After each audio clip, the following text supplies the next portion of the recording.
Okay, welcome back to Let's Play Dragon Warrior Monster. So last time we had our little introduction, and now we're actually going to get into the real meat and potatoes of the game, which are the Traveler's Gates. So the Traveler's Gates are basically the dungeons of the game. So here we spawn, and we have a little guy. We have a nice map of the dungeon there. That little quill is our guy, and the orange space is all of the explored area we've seen. Then if you look at the top there, you'll notice there's a 1 out of 4 sign. What that means is that's the number of floors in the dungeon.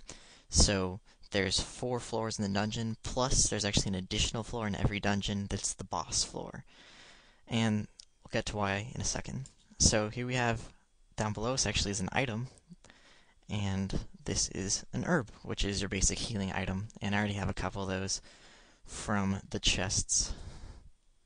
So we come to this little nice bend here, and we can either go 2 directions. We can go down, we can go to the right. But you'll notice that the exits for all the screens are smack dab in the middle. And that's because all of these areas are randomly generated. These individual screens are not randomly generated, but the layout of all of them is. So there's a nice little uniform 2-square connector for this entire area so they can stick whatever tiles together in whatever order. There is an algorithm to make sure you don't get anything where you can't get out of the dungeon and such. But other than that, there's pretty much a theme for the entire thing, and that's it. From there, it's random.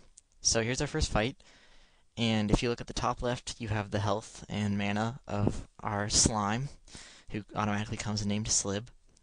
So you have 3 main options. You have fight, you have item, run, and then you have plan. So fight is basically automatic autopilot. If you're just fighting or grinding on something, you can just hit that button and it'll blaze right through it. Or you can go down here to plan, and you get this nice little menu. So up above there it says what guy it is, so once we have a full party you can tell who's who, who's doing what. Then you have these 3 charged, mix, and cautious, and these are kind of indirect commands. Charged is, or charge, is an offensive attack, mixed is a support attack generally, and cautious is healing or stuff like that, or just defend. Then from there you have direct commands. You can attack, you can use a skill, but unfortunately our guy doesn't have any as it says right here, or you can defend. So I'm going to go ahead and attack this slime, and we're going to go, and because of just a random chance that I got there, I got an attack early, and there I just dodged the other slime's attack and got a critical hit in response, so that's a pretty good start. Now this little black circle over here is a special thing that's called the magic hole, and what that is that's the stairways between the floors of the Traveler's Gate, except it's only one direction, so if I go down there I can't come back. And it looks like I've explored this place enough that I'm going to go ahead and just keep going. If I'm going to spend any time grinding in here, it'll probably be on the last floor, the 4th floor. So, as you can see, there's kind of this theme for this dungeon of all the water with the little tiny paths. That changes occasionally from dungeon to dungeon. Some dungeons will have floors of forests, some dungeons will have floors that are like mountains. There's some special tiles that we'll get to when they come up. And so here's another enemy, and this is a Draki, and I'm going to go ahead and just try to take it down. Now, it's pretty hard, but luckily our slime has a lot of health, and it doesn't. So it's going to go down probably on its next hit. I might have to heal my guy, though, so. And there it goes. So you get experience, and that experience goes to your entire party. So you don't have to worry about, like, rotating people around in your party positions to get experience and stuff. And we're going to keep moving and just kind of wander around. Right now, we have no way of telling where the magic hole is, but after the next Traveler's Gate, we'll be able to get an item that will point us in the direction of the magic hole, so that should make this a lot easier, but this is the smallest of all the levels. All of the levels on this Traveler's Gate are only 3x3 or 4x4 tiles usually, about in size, but in later Traveler's Gates, the floors can get really big, and there's, I believe the most floors there are in one Traveler's Gate is around 26. So 26 floors that are all really big. It kind of takes a while to get through these things, so The next couple Traveler's Gates I'm going to chop up and only show you guys part of, because you'd get really bored otherwise. So we're still going along, and I'm still looking for the magic hole, which I haven't found. And once you find the magic hole, it'll show up on your map as a nice big black dot. So this is what most of the game is, unfortunately, is walking around and attacking and hitting the fight button, basically. It'll get a little more interesting once we actually have other members of our party, but I've been a little unlucky so far, and you'll see why in a little bit. So we got our first level up, and once you get a level up, it shows you all your stat gains. So there's our health and our magic, and then our attack and defense, agility and intellect, and I'll explain what all of those are after this.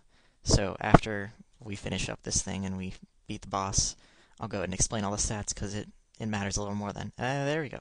The last screen. Finally find our exit on the 3rd floor. Now there's a lot of these herbs around on this map just because you don't really have any way of getting them, and so it kind of really dumps them on you because it's a pretty hard boss, actually. He's not that hard. It's just that if you're really unlucky and you don't get any other members for your party, he can just grind you down to nothing because he can heal himself, and all you have are herbs. So here we have a new guy. This is an anteater. I'm just going to keep attacking it. These guys hit pretty hard, so right there now I have to use an herb. And one of the really nice things about using items in this game compared to Pokemon and a lot of other stuff is when you use an item, you still get to attack. See right there? I got to heal my guy, and I knocked out the other guy. So that makes it a lot easier in some cases, and it makes it a lot harder in others, which I'll get to later. There's going to be a lot of that. So something unusual that you'll notice about this specific floor is that it's generated almost in a grid, and that's just kind of one of the ways the algorithm works out. After playing through a lot of floors, you eventually get a feel for, where the hole should be or how the floor is laid out. And just because the algorithm is pretty rudimentary, and a lot of the floors are laid out almost exactly the same. I mean, there'll be minor differences, but getting from one area to another area or going in a specific direction is a lot easier. So I'm going to go ahead and go down to the 4th floor and hopefully see if I can get some other guys, because if I don't get any other guys, I'm not going to have any chance against the boss here. So, well, that's nice. Now, this little thing is not the actual marker for all of the items you'll find. There's a couple other things to signify different items, which hopefully we'll see in a sec. Hopefully we'll get another item.